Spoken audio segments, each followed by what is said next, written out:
আজ বানাবো দুরকম ডাল দিয়ে একটা রেসিপি বড়ার, যেটা খেতে দুর্দান্ত লাগে। এটা গরম ভাত বলো কি দুপুরের ভাত থেকে গেলে রাত্রে সেই ভাতটা খাওয়া হয় সেটার সাথেও, বা কখনো পান্তা ভাতের সাথেও এই রকম ডালের যদি বড়ার রেসিপি থাকে খেতে কিন্তু খুবই ভালো লাগে।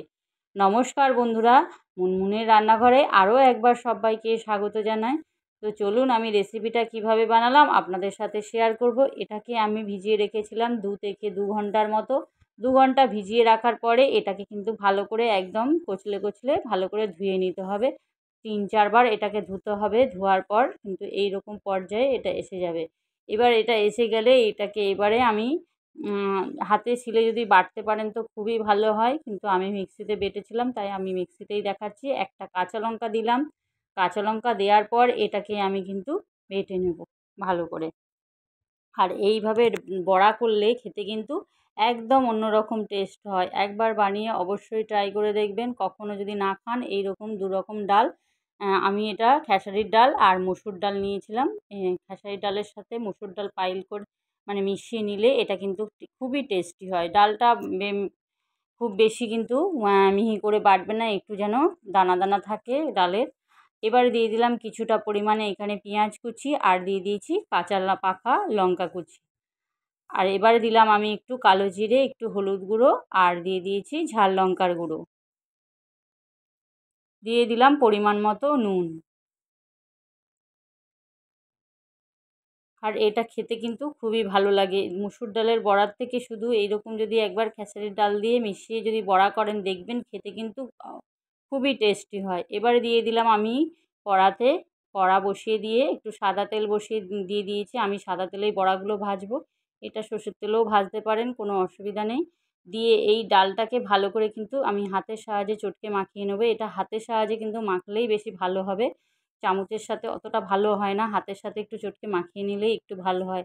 যখন কড়ার তেলটা গরম হয়ে যাবে আমি তেলটাকে এদিক ওদিক করে একটু দেবো।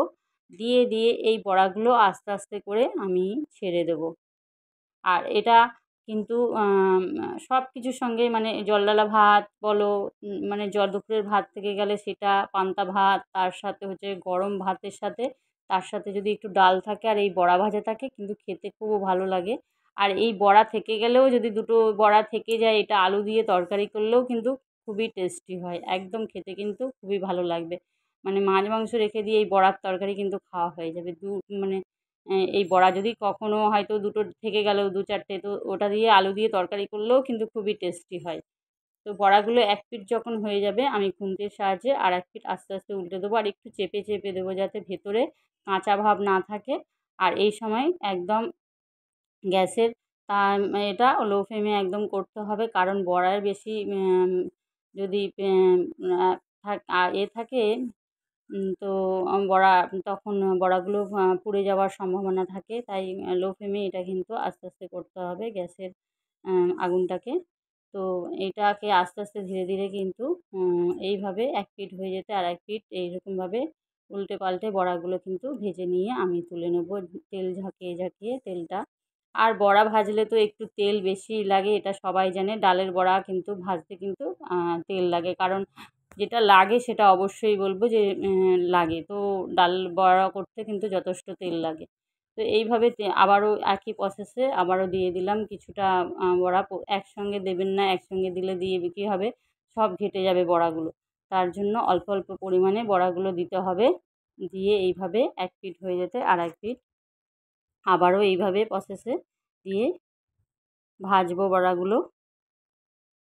নতুন বন্ধুরা যদি আমার চ্যানেলটাকে ভিজিট করে থাকো তাহলে অবশ্যই আমাকে একটা সাবস্ক্রাইব করে নোটিফিকেশানটা অন করে রাখবেন, যাতে আমি যে কোনো রান্না দিলে আপনাদের কাছে সর্বপ্রথম পৌঁছে যায়। পুরনো বন্ধুরা সবসময় পাশে থাকার জন্য অনেক অনেক ধন্যবাদ।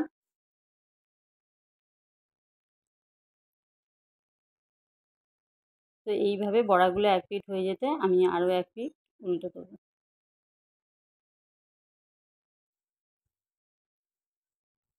দেখুন বড়াগুলো আবারও ভাজা হয়ে গেছে। এবার আবারও আমি এই বড়াগুলো তুলে নেব। তো সিম্পল একটা বড়ার রেসিপি করলাম। খেতে কিন্তু এই বড়াটা একবার ট্রাই করে দেখতে পারেন। খেতে কিন্তু একদম অন্যরকম স্বাদ, খুবই ভালো লাগবে।